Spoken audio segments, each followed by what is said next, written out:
அனைவருக்கும் வணக்கம். இன்றைக்கி என்ன பார்க்குறோன்னு பார்த்தீங்கன்னா டிஎன் 2024 மெக்கட்ரானிக்ஸ் டிபார்ட்மெண்ட்டோட சீட்ஸ் என்னென்ன இருக்குன்னு பார்க்குறோம். இந்த லிஸ்ட் என்னென்னா ஸ்பெஷல் ரெஜிஸ்ட்ரேஷன் லிஸ்ட் ஆல்ரெடி நமக்கு ரிலீஸ் பண்ணியிருக்காங்க ஜென்ரல் கேட்டகரி. ஸோ அதில் நான் ஃபில்டர் பண்ணியிருக்கேன் மெக்கட்ரானிக்ஸ் டிபார்ட்மெண்ட் ஃபுல்லாக. ஸோ இந்த ஃபைலோட லிங்க் நான் என்னோட டிஸ்கிரிப்ஷனில் போடுறேன், அதை செக் பண்ணிக்கோங்க. ஸோ ஃபஸ்ட் இதில் பார்க்கலாம் நம்ம என்னென்ன காலேஜ் மெக்கட்ரானிக்ஸ் இருக்குன்னு சொல்லிட்டு. இப்போ ராஜலட்சுமி காலேஜ் பார்த்தீங்கன்னா டோட்டலாக 28 சீட்ஸ் இருக்குது. லாஸ்ட் டைம் பார்த்தீங்கன்னா எல்லா சீட்டுமே அதில் ஃபில் ஆகிருக்குது கவுன்சிலிங் முடிஞ்சதுக்கப்புறம். ஸோ இந்த மாதிரி எல்லாமே நான் போட்டிருக்கோம். லாஸ்ட்டாக இருக்கிற காலம் என்னென்னா லாஸ்ட் இயர் அந்த காலேஜில் எவ்வளோ சீட்ஸ் வேக்கன்ட் இருந்துச்சு அப்படிங்கிறது. ஃபார் எக்ஸாம்பிள் ஒவ்வொரு காலேஜும் நான் போட்டிருக்கிறேன். புதுசாக பார்த்தீங்கன்னா saint Joseph college of engineering college saint Joseph காலேஜில் பார்த்தீங்கன்னா நமக்கு புதுசாக மெக்கட்ரானிக்ஸ் டிபார்ட்மெண்ட் எடுத்திருக்காங்க. அண்ட் ரத்தினம் டெக்னிக்கல் கேம்பஸ் அதுலேயும் பார்த்தீங்கன்னா புதுசாக மெக்கட்ரானிக்ஸ் டிபார்ட்மெண்ட் எடுத்திருக்காங்க. ஓகேங்களா? ஸோ இதை செக் பண்ணிக்கிங்க. அண்ட் அதாவது ஆல்ரெடி இருந்த காலேஜஸ் தான் மெக்கட்ரானிக்ஸ் டிபார்ட்மெண்ட் இருக்குது. செக் பண்ணி பாருங்கள் ஃபுல்லாகவே. அண்ட் இதில் நான் செப்பரேட்டாக ஒவ்வொரு கேஸ்ட் வைஸும் இவ்வளோ சீட்ஸ் இருக்குன்னு போட்டிருக்கிறேன்.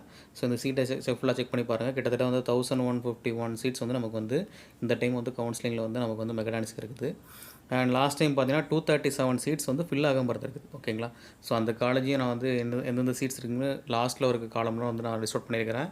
ஸோ இதெல்லாம் செக் பண்ணி பாருங்கள். பழைய லிஸ்ட்டும் நான் இப்போ காட்டுறேன் உங்களுக்கு.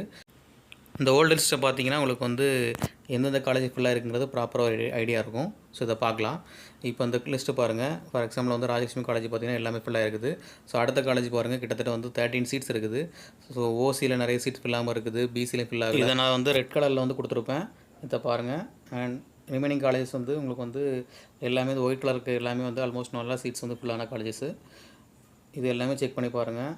அண்ட் இன்னொரு காலேஜ் பார்த்தீங்கன்னா உங்களுக்கு பாவை காலேஜ். இதில் கிட்டத்தட்ட 15 சீட் ஃபில் ஆகாமல் இருந்திருக்குது.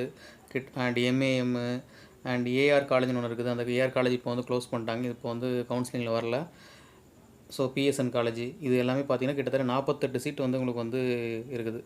ஸோ உங்களுக்கே தெரியும் எவ்வளோ சீட்ஸ் உங்களுக்கு இன்டேக்குங்கிறது. அதை செக் பண்ணி பாருங்கள். இன்ஃபர்மேஷன் ப்ரௌச்சர் உங்களுக்கு கவுன்சிலிங் வெப்சைட்லேயே போட்டிருக்காங்க. காலேஜோட வெப்சைட்டில் நீங்கள் செக் பண்ணி பார்த்தா தெரியும். அதை நீங்கள் செக் பண்ணி பார்த்தீங்கனாலே உங்களுக்கு எவ்வளோ சீட்ஸ் நமக்கு கவுன்சிலிங்கில் கொடுத்துருக்காங்கிறது தெரியும். அதை பேஸ் பண்ணி நீங்கள் லாஸ்ட் டைம் நிறைய சீட்ஸ் ஃபுல்லான காலேஜை நீங்கள் ப்ரிஃபர் பண்ணுறது. இந்த வீடியோ கண்டிப்பாக சாய்ஸ் ஃபில்லிங் உங்களுக்கு யூஸ்ஃபுல்லாக இருக்கும் அரௌண்ட் 3 ஸ்டூடெண்ட்ஸுக்கு மெயினாக. அண்ட் இந்த வீடியோ உங்களுக்கு யூஸ்ஃபுல்லாக இருந்துச்சுன்னா லைக் பண்ணுங்கள், சப்ஸ்கிரைப் பண்ணுங்கள். Thank you very much.